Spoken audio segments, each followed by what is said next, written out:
Okay, everybody. Y'all seen our faces by now. Y'all know who he is. But just in case you don't, we're the Davises. That's right. I'm Rarick. And I'm Bernadette. We are in a very special place that we found about a couple of weeks ago in near Orange Park, Florida, Jacksonville, Stockton Park, right on the St. Johns River.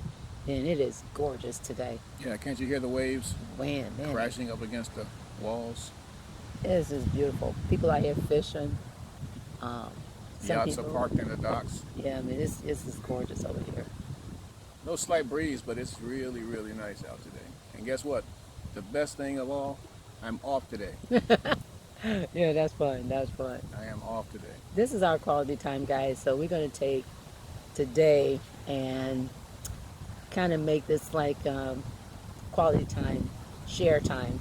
We're going to share our love story, the concise view, because I got it written in a book, and you guys need to check it out. I'm going to put it in print, but you can get it right now on it's Google Play. It's the ebooks, and it's called "I've Got the Right One Now, Baby." She sure does. And it's easy to, it's a download. So I think it's about $4. So you go to Google Play, if you got Google Play, and put the title in. You can put my name. It should pop up. It's spelled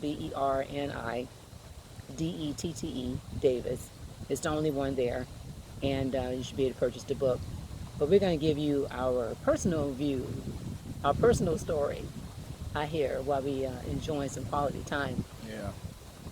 All right, so how we gonna start? How we met? Yeah. How did we meet?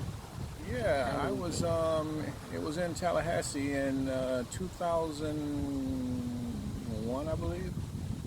2001?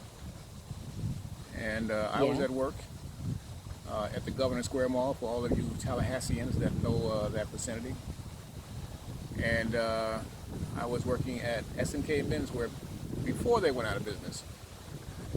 And there was a smoke shop right next door to S&K Menswear, and that was before the Clean Air Act came out, when you could smoke in the malls. You know, some of you old school people can remember that. But anyway, and I saw this beautiful lady walk by the I glass. was told down. Like I said, I saw this beautiful sister walking past the glass door, and I quickly put my cigarette out. That was when I used to smoke, of course. That was 14, 15 years ago. I'm smoke free now. Thank God. Yes, thank God.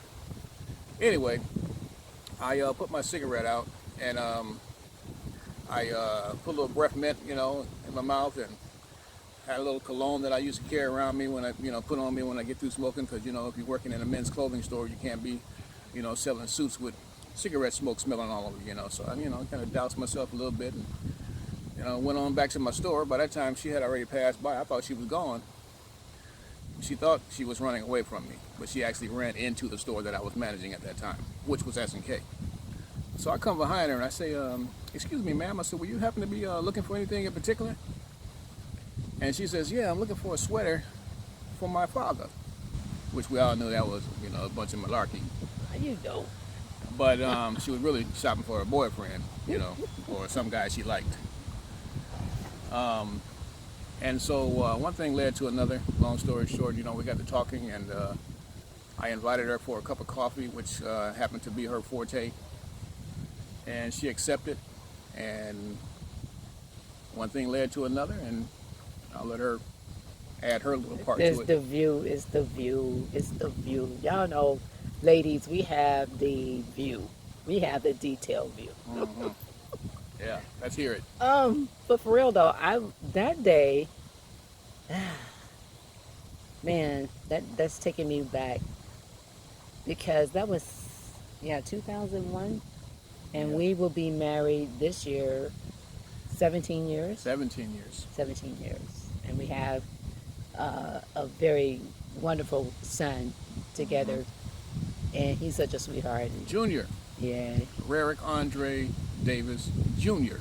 out of all the children though, he's the mildest one.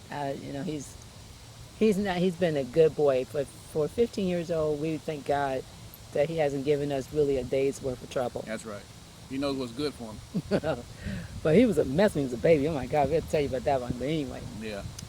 no. So that day was my all right. Yeah, about this time of the year, because I met you in it was October. It was the middle of October. It was cold out. Yeah, because it was fall. Fall is my favorite time of year. Because what had happened was, I was recently separated and going through a divorce, and had left California and wind up in Tallahassee with my parents because I had nowhere else to go, and that was a time for me of wow. I was emotional. I was disturbed. I was hurting because I was separated from my children. My ex at that time went back on our agreement to get the kids, squared away as we were going through our divorce, and he backed out of it. So I was really hurting because Christmas and fall, this is my very favorite time of the year. I'm very sentimental about this time of the year. And I wanted to be with the kids. Well, of course, having, spend, 12 years, Christmas and holidays and Easters with your children, and all of a sudden now you don't have them. So that was hard for me. And so I wound up being by myself. I had to go back home at 40 years old. I was just turning 30. I was just turning. I was 39. I was just turning 40. I think I was. Yeah. Yeah, I was just turning. And so, I had to do some reflecting. I had to do some soul searching, and being in my parents' house, even though it was a bad place, but that was a good place that God. That was one of those situations where God took a bad and turned it into a good. Sure. I got a chance to not only sort things out, get some downtime, get some alone time, get some healing time.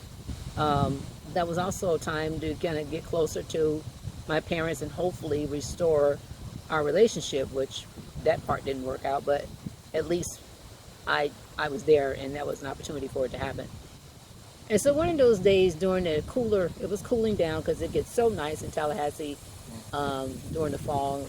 Now the one thing I like about Jacksonville and Tallahassee, which is surprising, that here we do actually experience somewhat of a four-season Right. weather pattern because it's not as mild cold, but it's nothing like Illinois, of course, now. No. But it's pleasant enough to enjoy it and make you feel that nostalgia that you feel when Christmas and fall comes in. The smell of pumpkins in the air, the brown of the trees. Even though we still get a lot of green here in Florida, but you start to feel it. And like today, it's kind of cooling off, and we don't have a lot of humidity today, and so it's so nice right now. But this is like one of those. So again, that weather was nice, but I wanted to get out and. Did the mall have Christmas stuff? Yeah. Yeah. The mall had Christmas stuff up. And I knew I wanted to get out of the house and just get away from, my thoughts and emotions for a while. And so I did. And I had one of my brothers who can take me to the mall to, what was it, Tallahassee's Governor Mall? Governor Square Mall. Okay. Yep. Of course, I never knew anything about this mall, guys. That was the first time ever. So I not my dressed up self, no makeup. I did the ponytail thing. I had on a t-shirt, sweatshirt, and some sweatpants, and a pair of pumpkin seed tennis shoes. Y'all know, y'all girls know what them is. Them little tennis shoes don't look like little pumpkin seeds, we used to call them. But anyway, I didn't want to be looking for anybody. I didn't want to be dressed up. I just wanted to get out and just have my moment. My mind was some coffee or cocoa. Walk down the aisles in the mall and daydream, get a feel for the holiday, and bam. So I get to the point where I'm going upstairs, and I have this friend that I used to buy eagles for, the statues and stuff, and I saw one in the window of a smoke shop as I was coming to the escalator. And so, again, it's the same smoke shop he was in, apparently, at lunch. And so, again, I was not, I tell you guys, that was not the time for me to be looking for anybody. I didn't want to talk to anybody. I didn't want to even say anything to anybody hardly. I certainly was not in the mood to be talking about making a connection nowhere. Just leave me alone in my thoughts. That's let me cry, tears in my heart because I can't be with my kids at Christmas. Let me just leave me alone. That's where I was. Leave me alone. So I That's get until it. she talked to me. Well, yeah. She wasn't telling me to leave her alone. I was actually that was a good one because I really didn't want to talk, but he already spilled the beans. What got me to open up, but so anyway, I get up to the top of the stairs, and I see this eagle in the window, and so I go to the window where the smoke shop is, and I'm like, "Oh, this is nice," and I'm gonna make a nice gift for my friend. And Did you hear what she said? Her friend. what That's the one that she was talking about. She was No. buying a sweater for her father, but it was really her friend. She was looking for a sweater for her friend that's and an because eagle. he was my friend. Yeah, That he was still in California. Right. So anyway, and that's another story. See, so but anyway, go ahead. So I went over there to the window and I saw it and I wanted to find out how much it was. I ain't had no money. I was just really basically daydreaming. But I said, okay, well, if I did get some money, I'd like to buy that for him. But I had a pocket full. we're not talking about you. So see, you interrupted the rotational flow. So I went and looked down I bent down. The eagle was sitting on this glass shelf. And so I bent down to get the price of it and looked under it. Well, when I bent down, this guy bent down and caught my attention. Now, first of all, when I saw him in the window, I really wasn't trying to look, but I did. I scoped him when I first walked walked up to the window. I'm thinking, okay, this guy is nicely dressed in this eggplant color suit and a mock sweaters thing, Yeah, it was a turtleneck, mock box. turtleneck. Yeah. And I'm going, now this is the middle of the afternoon. So I'm going, and this is Tallahassee, Florida. I don't know a whole lot about Tallahassee at that time. I didn't know. But I knew that was a country town. Don't too many people you see in the middle of the day dressed up in a suit unless they're a business person, a corporate, or they're a player, and All three. or, a pimp or something, No, I wasn't no pimp. But see, she didn't realize that I was from Chicago. See, I wasn't actually a Floridian, and so my dress reflected that city life. Okay. Look Now, at the boat we ain't over there. talking It's a about- boat over there. Yeah, that's It's a sailboat on the water. oh, yeah, it's beautiful. Yeah. Anyway. You see how she was I'm sorry. interrupting rotational flow? Anyway, but yeah, I had an eggplant colored suit on, 3-button, black mock turtleneck, deerskin, eggplant colored shoes, I was running the store next door, hey, Well, he I had was to sharp. dress the part. I'm like, okay, first of all, guys, all right, if anybody watching this is not an insult, but for our culture, for me to see a black guy in the middle of the afternoon dressed up is something up, okay? I had no idea that he was a manager or anything, never thought about it. So I'm like, okay, what is this? So anyway, so I bent down to get the price on the eagle, and he bends down and he captured my attention. I'm going, oh God, no, I got the guy's attention. I wasn't trying to get nobody's attention. So I'm ducktailing and I go back the opposite direction towards the store that's on the end of the hallway, and didn't realize that was the store that he was working in. I ran right in there. S&K men's. Wow, now you talking about, that was crazy. I ran right into the store that I'm trying to run from this guy in. So, oh my God. So he comes up to me, and I got to try to play this off because I'm like, oh Lord, he's going to try to talk to me and I don't want to talk to anybody. And so I'm at the table looking at these sweaters and stuff, and so he comes up, and he just do his job. He's doing his Not job. my job. You was a customer. And I'm, in my mind, I'm on rebound. I'm on defense mode. I'm ready to shut down anybody talking smack. I don't want to talk, and I really wasn't. So I'm really trying to give him the shaft very nicely. Now I'll tell you this. Now if I'd have came in talking about, hey, Foxy Mama. Now you guys then are so she would've old. had something- and then she would have had something to talk about. But I came in, hey, there's a customer in my store. She's looking at sweaters. Ma'am, I just wanted to make sure that that you didn't have any questions or anything of that nature, or make sure that I could help you with something, a size or anything like that.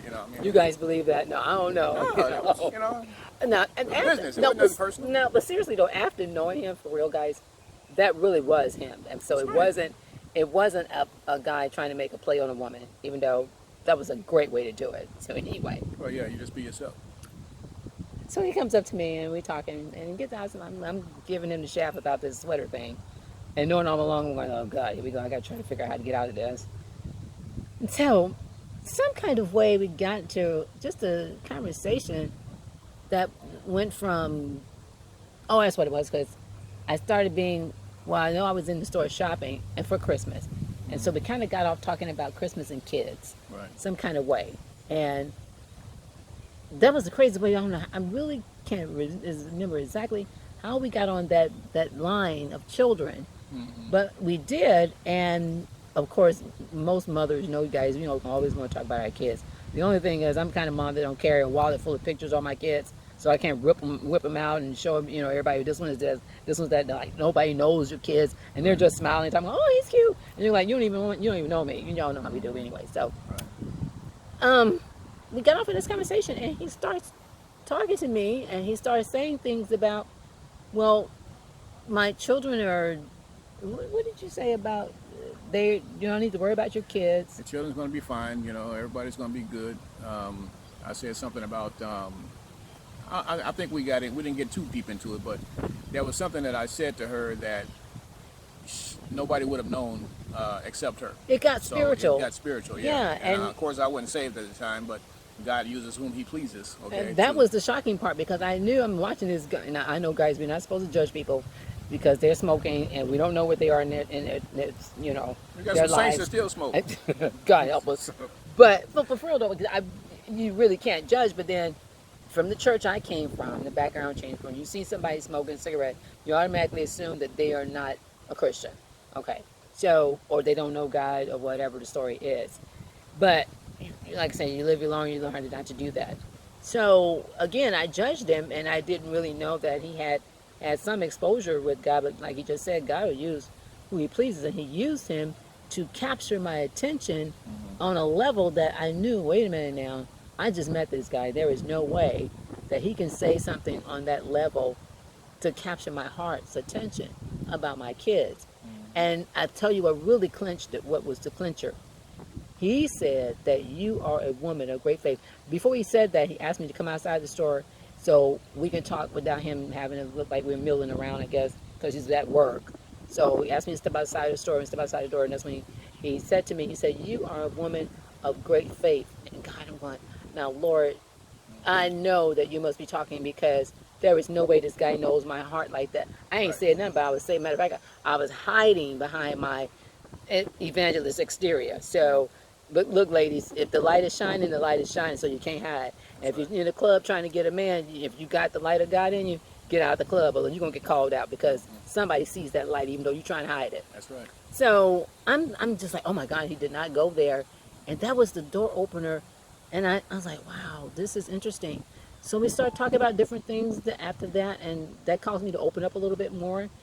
And then, of course, now we find out that he's still at work, and I'm not working. So, but he's got to go back. So he says, "Hey, look, let's do this." He gave me his card, wrote his number down, said, "Let's call each other and go. I'll call you, and let's go out and have coffee." Well, that was the deal maker right there, because I at that time I loved coffee, I still do, and that was like, oh, that sounds so good to actually be invited by somebody who's not trying to pick you up, to have a cup of coffee in the middle of the public, not trying to get off in a corner nowhere, and just enjoy some conversation. And he did. It was like a breath of fresh air, because now I get a chance to kind of vent and share some things, where I've been and what was going on in my life, and somebody intelligent enough to have a conversation with. That's why I was. Now, do you know how many great conversations have been over a nice cup of coffee?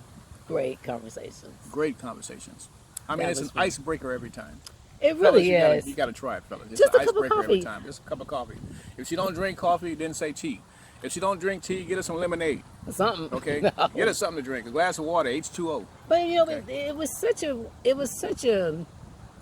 nice way to go into a pickup, if you will. It was just a classy way of doing it, and I knew it didn't turn out that was planned. That was not No, planned. it wasn't planned. It was a conversation between two human beings. Yeah, and with the interest of, and I didn't know he had. Did you tell me you had Casey at that time?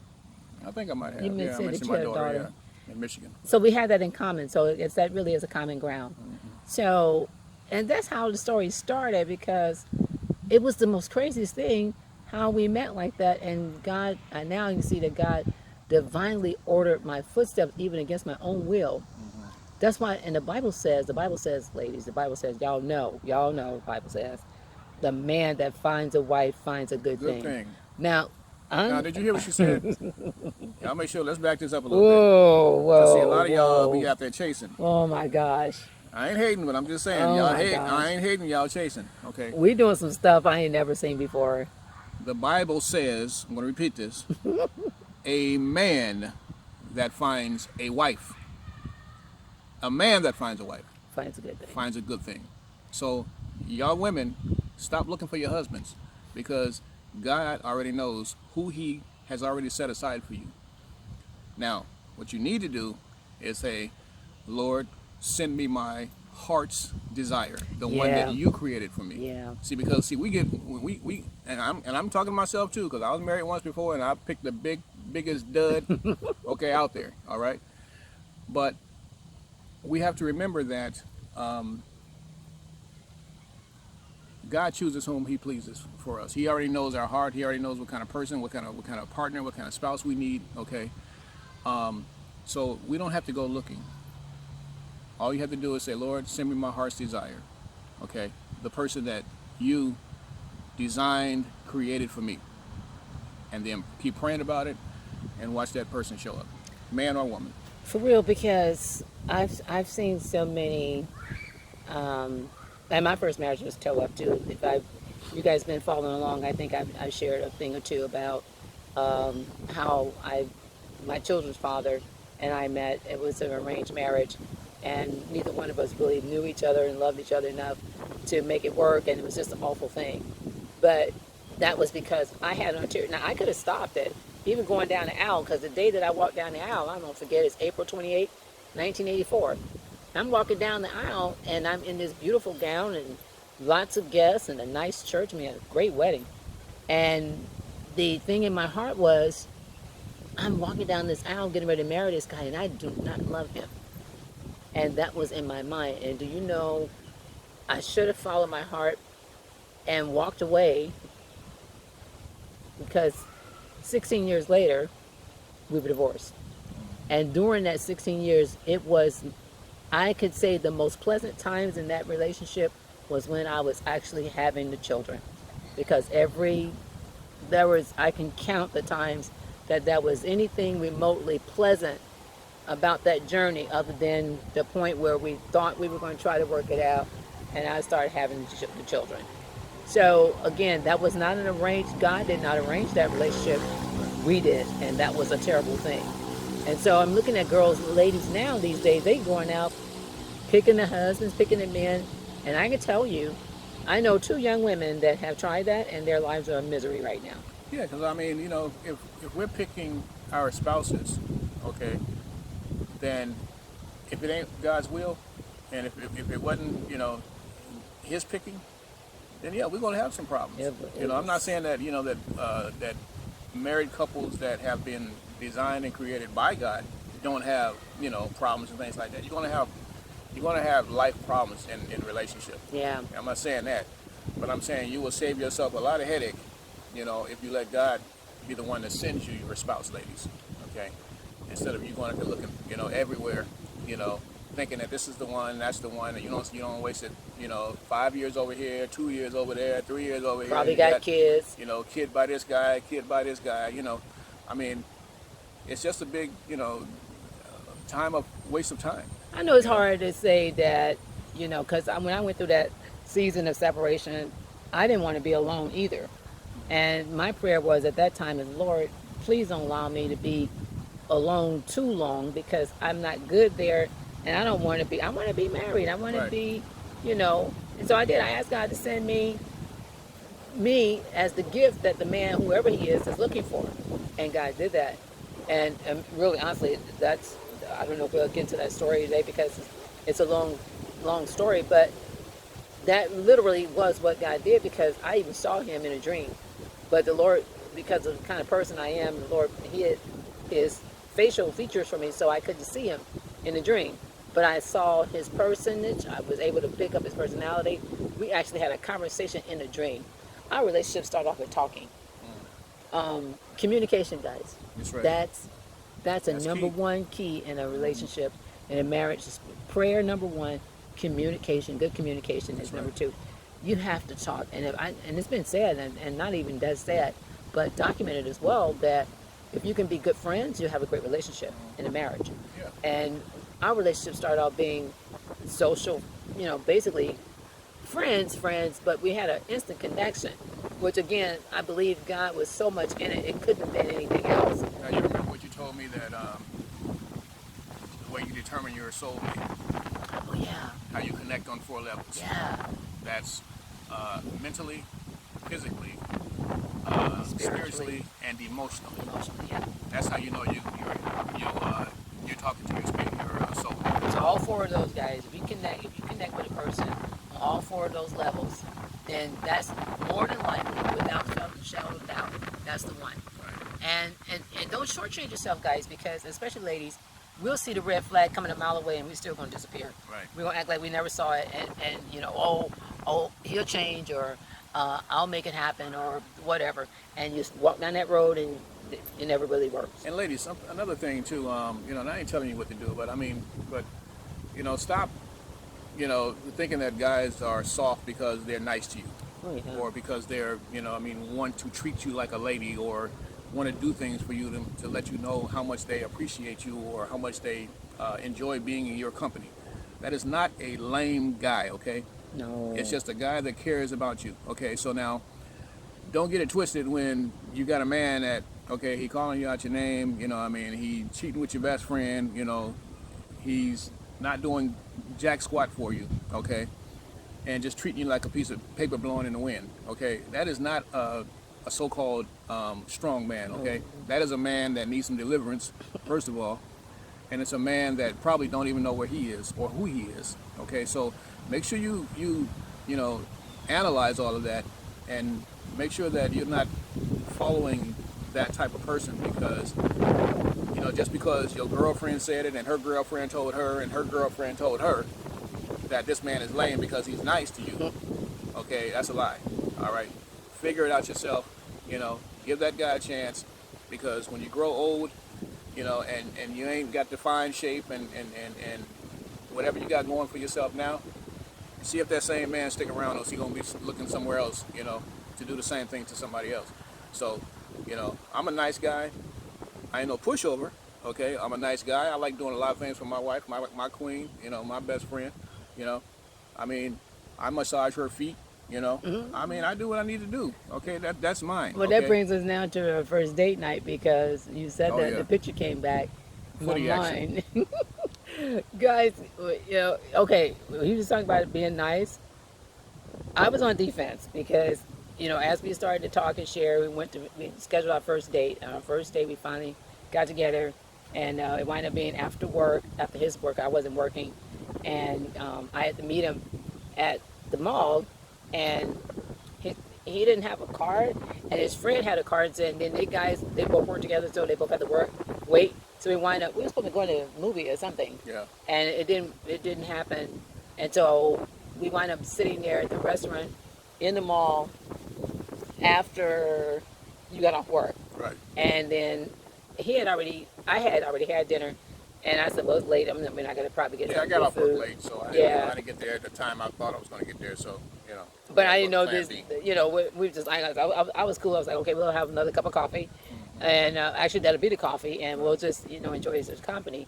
And so what happened was we were sitting there at the table, and his friend was there, and what were we waiting with Daryl? What was he there for? He was my transportation because I didn't have that's a right. ride. Remember? Had no I didn't car. have a car then, so he, we worked together, we were co-workers and friends. And so he brought me over there, and so he was waiting to take me back. So, we all sitting there just chilling, just having a good time. And, Yeah, that conversation was good. That's why I was waiting for him, and I just was flowing. Now, keep this in mind. Now, he wasn't with me because, I had to bring my boy with me too. Like, you ever seen Erykah Badu when she be talking about Tyrone, all his friends, you got to bring your friend here and your friend there, and I got to pay everybody's way and all that. Okay, it wasn't that situation. The No. only reason he was there is because he was my transportation back home. Okay, because I don't usually bring my friends on a date with me. Okay, to be on a date with a woman. Okay, so But that's kind of worked out because you guys working together, so yeah, I mean, kind of I just don't want understood them that. to get it twisted because I mean, Well, that brings up a good I look point at too. I see a lot of guys that do that. They bring their best friend to with their On a date. on a date with their girlfriend, and I'm like, what? You ain't got enough conversation to keep her interested, entertained. I mean, come on. I thought it was kind of cool anyway Fellas. because all right, and I'm the kind of person that I don't like to judge a guy based on the fact that he don't have a car, or he ain't got it going on because he don't have a car. I mean, he just could have been between the car, which he was. So But see, she didn't realize. She didn't realize until later that night that no, I didn't have a car. Okay, but I was getting one. I was in transition to some things. I mean, I had just came out of a relationship. Da da da da da. This and that. I did have a pocket full of money. Okay, and I did have my own roof. well, it's kind of cool because I did have my own apartment that looked like a penthouse when she walked up in there. Okay, well, I'm going to say I'll because tell you about that. I couldn't judge that based on, and then again, it didn't. At that point in time in my life, it really didn't And matter. my boy was driving a Corvette. Okay. Well, I'm All going right, to now, say yeah. because he had a nice car, so it didn't matter to me because remember, guys, our whole thing was, I just want to have a conversation with somebody who can have a decent, Right, two human intelligent beings. conversation. I wasn't even thinking about the dating thing or and that's another thing, guys, especially ladies. We tend to take the first date or the first opportunity to want to tie the guy down into determining whether he's the marrying kind or is he going to be the one. Look, take those guards down because you can kill a good relationship. I've heard guys say that usually the first conversation with a sister that a woman will turn them off is when she started talking about serious issues like that from day one. I mean, get it. Maybe he just want to be a friend. Yeah, because he might be asking you. He might be thinking the same thing about you. Or Yeah. whether she the marrying type, but he ain't gonna tell you that. Yeah, Now, he not might be on- thinking that in his mind. It's okay to think that in your mind, but don't say it out loud. Yeah, on day one. I mean, No, can you're you supposed get to to be- know the person, Right, get or to know the person. you're aiming up the guy, I am and see if he's going to make a good father for your kids, and all this kind of stuff, and that kills a possible good relationship. That could have been the one you done ran him off now because you coming at him with all this stuff from day Right. one. So again, my whole objective was I don't care if the guy had 5 cars or no car at this point. Okay, whatever way we was going to do it, we was going to have a nice time out, whether it been at the mall that night, we get a cab home, and or whatever the story is. So it wound up being that Daryl had a nice car, a little Corvette, which is funny because I've never rode in a It Corvette. was a 2-seater and it was 3 people. Okay? That was crazy because Yeah, again, yeah, I you was on defense again. I was on defense because to wind up, I had to ride in the front seat and had to sit on his lap. Okay, guys. She had to sit on my lap. And she thought Oh my that God. she thought that she was going to cause an eruption, which I'm too cool for that. Okay. I was like, if this guy tries something, So you I'm know gonna I shoot was him. a retired player. Oh Okay, my God. back in the day, I am a retired player. I had gotten all the way to platinum status. Okay, and I cut my card up Now, and threw it to the wind. this is funny because I really was on defense. I'm like, oh, okay, so this guy done set me up here. Okay, if I feel anything, all right, I'm gonna shut it down.